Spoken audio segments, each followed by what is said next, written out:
여러분 안녕하십니까? 휴일인 오늘 맑은 날씨 속에 잠시 주춤했던 무더위가 다시 기승을 부렸습니다.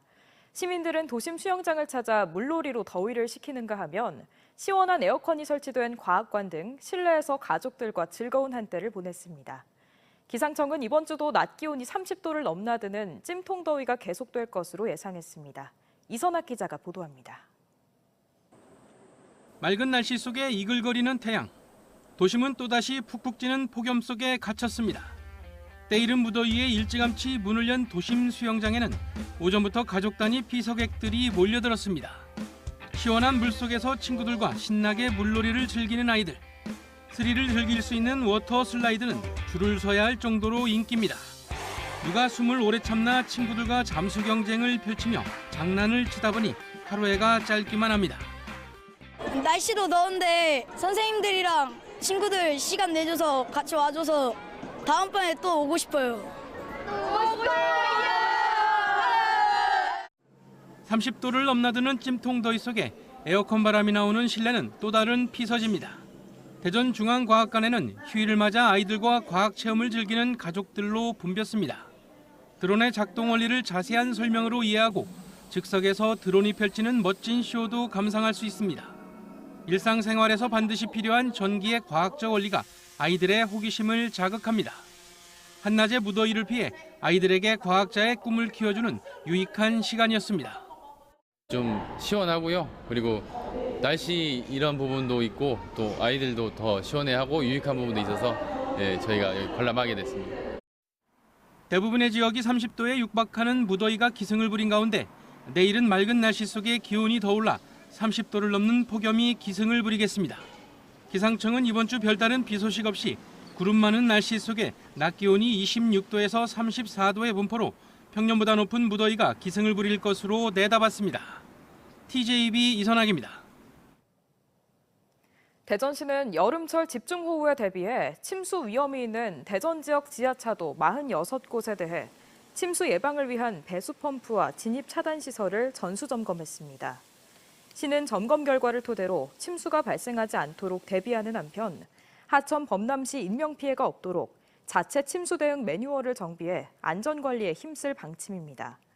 이와 함께 올해 69억 원을 투입해 예상 침수 피해 정도가 큰 지하차도 10곳에 진입 차단 시설을 우선 설치하고 오는 2027년까지 39곳에 순차적으로 설치할 예정입니다.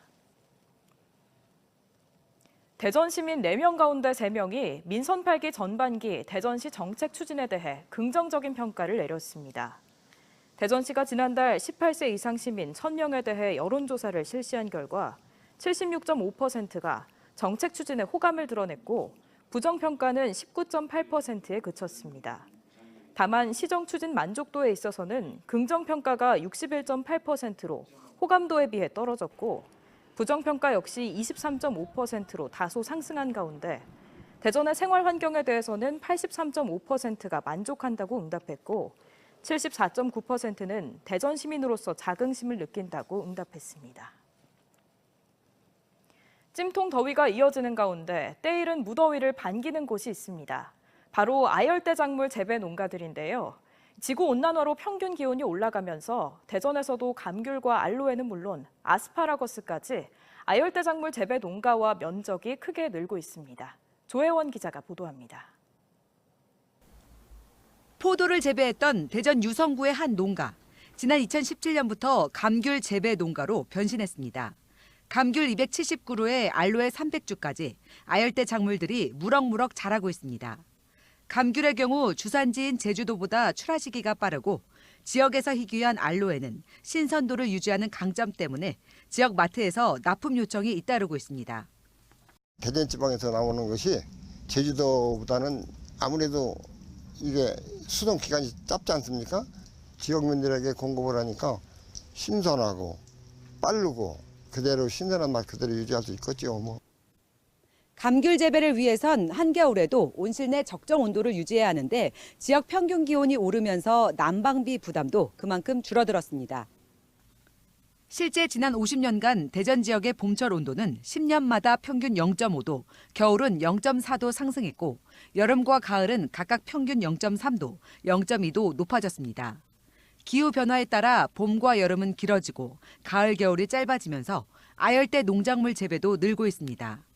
2022년부터 아스파라거스와 바나나, 망고와 패션프루트 재배 농가가 등장했는데 노지 재배 면적은 7년 사이 2.2배, 시설 재배 면적은 2.9배 정도로 크게 늘었습니다.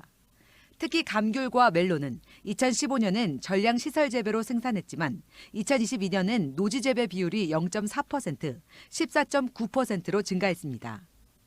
앞으로도 대전시의 평균 기온이 지금처럼 높아지게 된다면 대전시에서 재배 중인 아열대 농작물의 종류가 점차 늘어날 것으로 전망됩니다. 이런 추세라면 60년 뒤 우리나라의 아열대 기후 지역이 전체 60%까지 늘어날 전망이어서 기후변화로 인해 농작물 지도가 완전히 달라질 전망입니다. TJB 조혜원입니다. 세종시는 8억 원을 투입해 농업인을 위한 신체상해 보상보험 등 보험료를 최대 80%까지 지원한다고 밝혔습니다. 가입 대상은 15세에서 87세 농업인으로 보험에 가입하면 농작업 중 발생한 부상이나 질병, 재해피해 치료급여와 유족급여 등을 보장받을 수 있습니다. 또 농기계 운행 중에 발생한 사고에 대해 인적, 물적 피해를 보상하는 농기계 종합보험은 경운기와 트랙터, 콤바인 등을 운영하는 농업경영체에 등록한 농업인과 농업법인이 가입 대상입니다. 세종시가 토지거래 허가구역 지정의 실효성을 높이기 위해 조치원읍과 금남, 연기, 연서면 4곳에 모두 116필지에 대해 현장 실태조사에 나섭니다. 토지거래 허가구역에서 일정 면적을 초과하는 토지를 취득하려면 허가받은 목적대로 토지를 이용해야 하며 세종시는 허가대로 토지를 이용하지 않는 곳에 대해 이행명령과 이행강제금을 부과한다는 계획입니다. 간혹 현실과 동떨어진 정책들이 탁상행정이라는 비판을 받는 경우가 있는데요. 유치원생부터 60대까지 다양한 연령대 시민들이 직접 팀을 꾸려 내놓은 아이디어들이 실제 정책으로 채택돼 큰 공감을 얻고 있습니다. 김철진 기자가 소개합니다. 대전 원도심의 알려지지 않은 이야기를 주제로 작품을 만들고 8월에는 대전을 주제로 한 전시회도 준비하고 있습니다.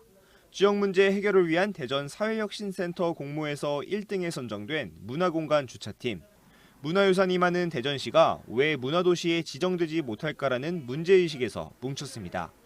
문화도시 조성 사업의 성공 사례를 분석하고 대전시와 담당 공무원, 시민을 대상으로 포럼을 진행하는 한편 전시회를 통해 대전의 문화 수준을 알리겠다는 계획입니다.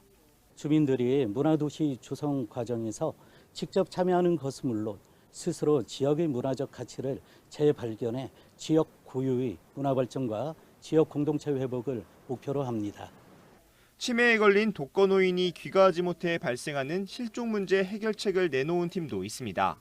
지역 경로당의 대상자를 파악해 스마트 도어락 설치를 지원하는 등 노인들이 안전하게 집으로 돌아갈 수 있도록 팀 이름도 집으로로 지었습니다.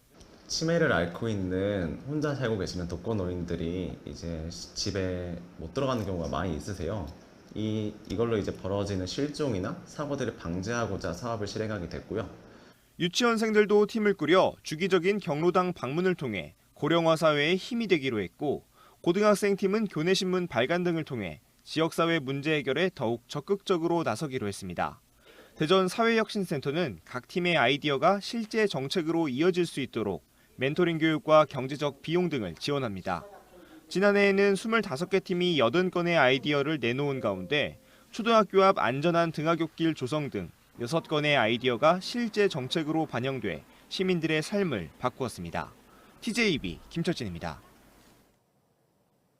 4년 만에 대전 하나시티즌 지휘봉을 잡으며 K리그로 돌아온 황선홍 감독이 첫 경기에서 무승부를 기록했습니다. 대전은 어제 포항 스틸리아드에서 열린 포항 스틸러스와 K리그 17라운드 경기에서 전반 14분 포항 수비수 이동희의 자책골로 앞서갔지만 이후 경기 주도권을 내주면서 전반 24분 포항 허용준에게 동점골을 허용하며 1대1로 비겼습니다. 대전은 황선홍 감독 체제에서 치른 첫 경기에서 무승부를 기록하며 3승 6무 8패, 승점 15점으로 한 경기를 덜 치른 전북 현대를 제치고 10위에 올랐습니다. 카이스트 이광영 총장이 캐나다 몬트리올 대학교로부터 명예 박사 학위를 받았습니다. 이 총장은 컴퓨터과학과 생물학, 나노기술 등을 종합한 다학제적 접근법을 개척한 공로를 인정받아 명예 박사 학위를 받았으며 지난 2003년에는 프랑스 정부로부터 최고 훈장인 레지옹 도네르 슈발리에를 받은 바 있습니다.